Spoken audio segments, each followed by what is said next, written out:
हमारे सभी डिफेंस के सर लोगों को राम राम सर, जय Hind sir, very good afternoon sir. SPI clerk का नोटिफिकेशन आपके सामने होगा। कुछ टाइम बाद हम एसपीआई क्लर्क का डिटेल नोटिफिकेशन देखेंगे और ये बहुत मेरे पास सवाल आते हैं कि सर मैं इस लेवल से पढ़ रहा हूँ, ये स्ट्रेटेजी बना के तैयारी कर रहा हूँ, लेकिन फिर भी मुझे मार्क्स जो एक्सपेक्टेड दिखने चाहिए जो है वो मॉक में वो नहीं मिल रहे हैं।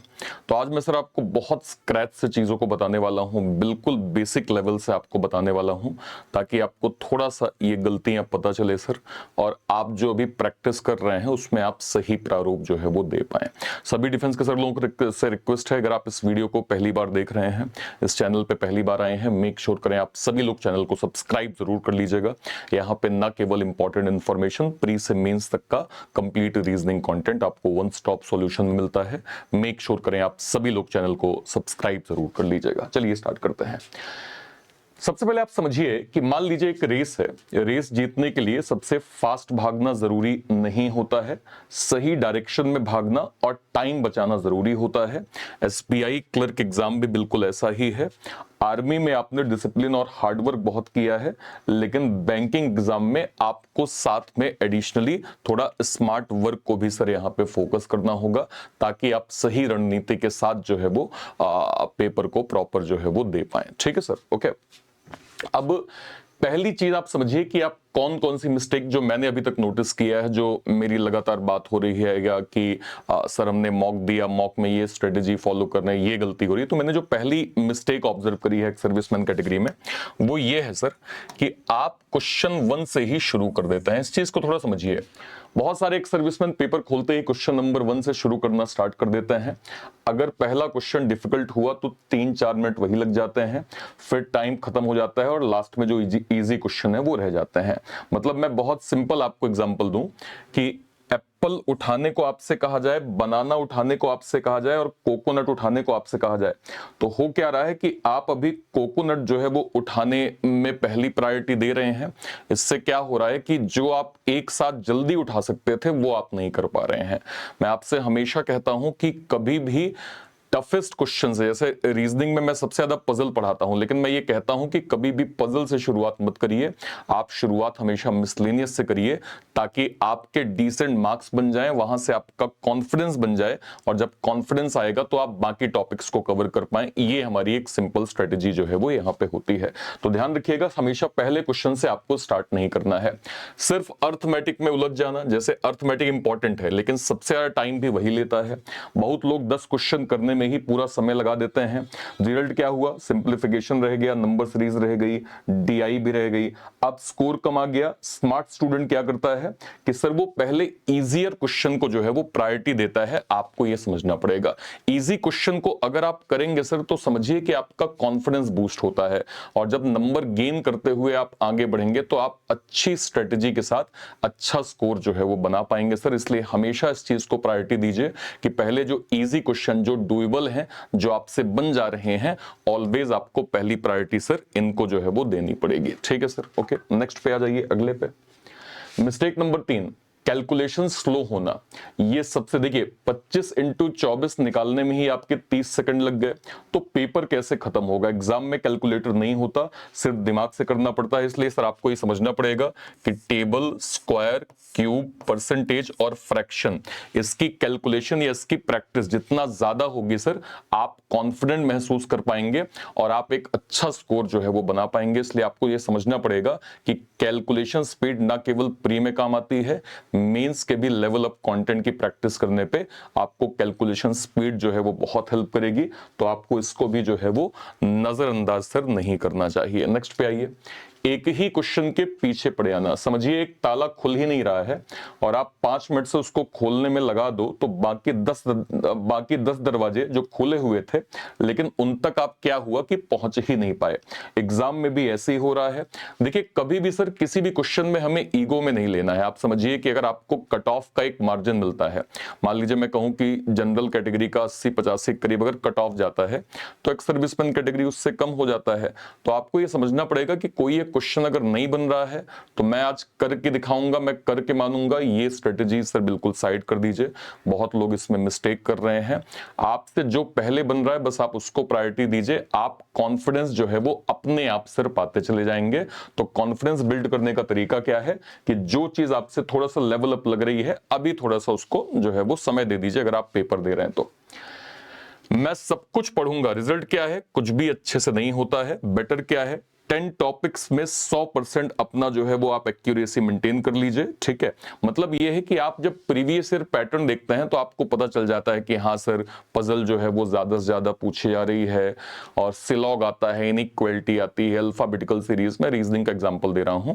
तो अगर आपको कुछ टॉपिक सिलेक्टिव पता चल गए हैं तो आप अगर इसमें ज्यादा से ज्यादा जोर देंगे तो आप कॉन्फिडेंटली मैक्सिमम स्कोर कर पाएंगे। और मैं आपसे क्या कहता हूं कि अगर आपका कट ऑफ का मार्जिन लेट सपोज 45 से 55 के बीच में है तो अगर आप पर्टिकुलर तीनों सब्जेक्ट को देखेंगे तो अगर आप लगभग 17-18 स्कोर भी डिसेंट बना पाएंगे तो भी एक अच्छा स्कोर सर आप कर रहे होंगे, अच्छा स्कोर आपका बन जाएगा। तो ये चीज थोड़ा सा आपको कीप इन माइंड रखना होगा कि हमें सिलेबस तो आपको पढ़ना ही है पूरा, लेकिन जब आप मॉक दे रहे हैं तो मॉक में आपकी स्मार्ट स्ट्रेटेजी के साथ स्मार्ट टॉपिक को पहले कवर करना ज्यादा जो है वो थोड़ा सा इंपॉर्टेंट यहां पे हो जाता है। ठीक है सर, ओके नेक्स्ट पे आ जाइए।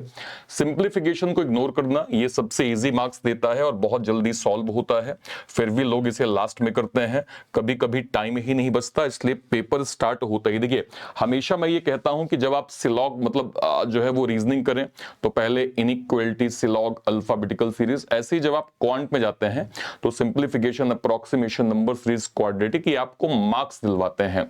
तो आप मैक्सिमम कोशिश करें कि अगर आप इनसे शुरू करेंगे तो आप एक डिसेंट स्कोर बना पाएंगे, और एक डिसेंट स्कोर बन जाएगा तो कुछ क्वेश्चन अगर आपने स्किप भी कर दिए तो भी आपको खास प्रॉब्लम जो है वो नहीं आएगी। ये एक मिस्टेक सर बहुत इंपॉर्टेंट है।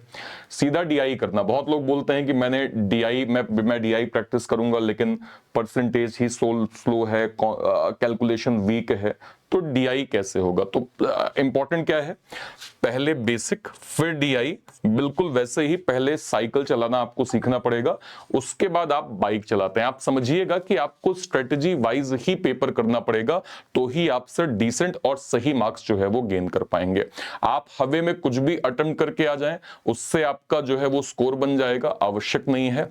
आप स्ट्रेटजी वाइज, अगर आपने लेट सपोज मैंने जब रीजनिंग का एग्जांपल मैं देता हूं तो पजल इसलिए लास्ट में करना है सर क्योंकि आवश्यक नहीं कि आप पहली पजल कर ले और वो सही बन जाए, और नहीं बनेगा तो आपके दिमाग में प्रेशर होगा। 20 मिनट का पेपर है, 3-4 मिनट मैंने यहां लगा दिए, बचे अब 15-16 मिनट है, उसमें मुझे 30 क्वेश्चन और करने हैं, कैसे होगा?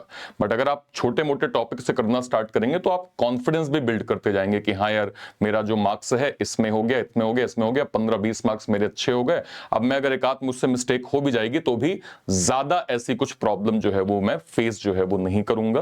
तो वो चीज भी आपको थोड़ा सा ध्यान में रखना होगा। ठीक है सर, ओके नेक्स्ट पे आ जाइए। अगला यहां पे क्या दिया हुआ है, एसबीआई क्लर्क पेपर में देखिए सबसे पहले सीधे सीधे आपको सिंप्लीफिकेशन, फिर डीआई, फिर नंबर सीरीज, अर्थमेटिक, इस सीक्वेंस को आप इंटरचेंज भी कर सकते हैं अपने कंफर्ट के हिसाब से।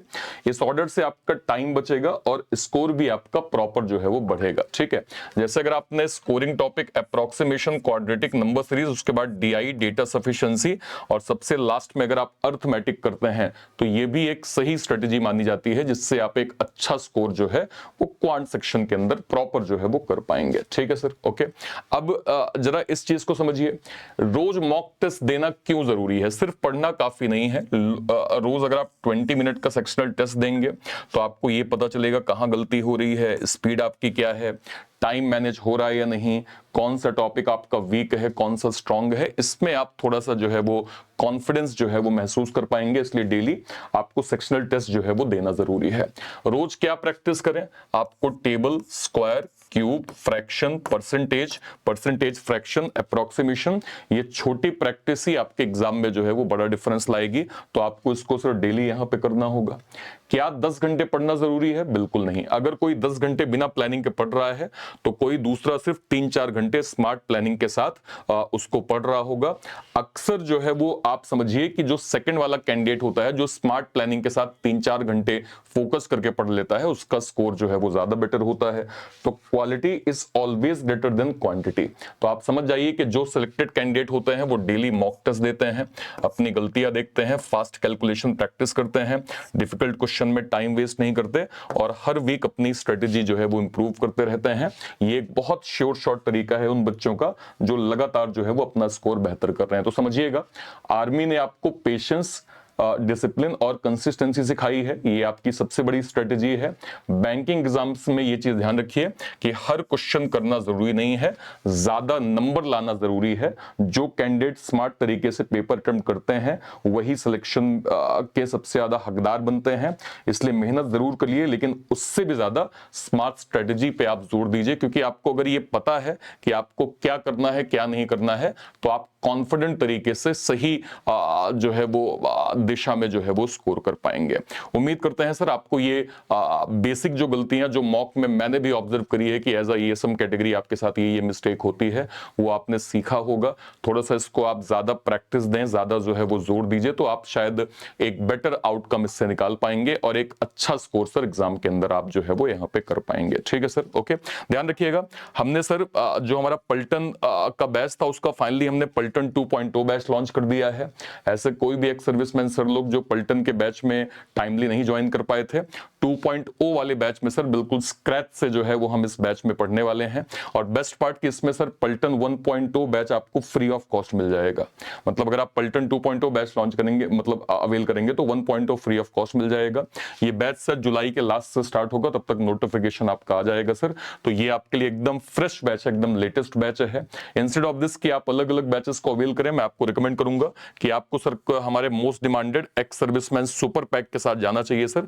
सुपर पैक जो है हमारे ईएसएम कैटेगरी के लिए है सर, जिसमें फाइनली हमने एक प्रो फीचर लॉन्च किया है। प्रो फीचर क्या है सर, देखिए ऑफलाइन के अंदर भी मैंने आपको जो है अपना अनुभव बताया है कि ऑफलाइन के अंदर भी सर जब हम लोग गाइड किया करते थे तो मैं देखा क्लास में एक सर्विसमैन कैटेगरी के सर लोग हमारे डाउट कम पूछा करते थे, बाद में डाउट पूछने आते थे तो मैं कहता था कि सर ये डाउट तो आप क्लास में भी पूछ ही सकते हैं, आपने यहाँ पूछा। कह रहे हैं सर अब क्या ही 5+5 सबके सामने जो है वो 10 पूछूं। तो ये एक ऐसी प्रॉब्लम थी सर जिसको हम लोगों ने ऑफलाइन में भी महसूस किया, थोड़ा ऑनलाइन में भी हम महसूस कर रहे हैं सर।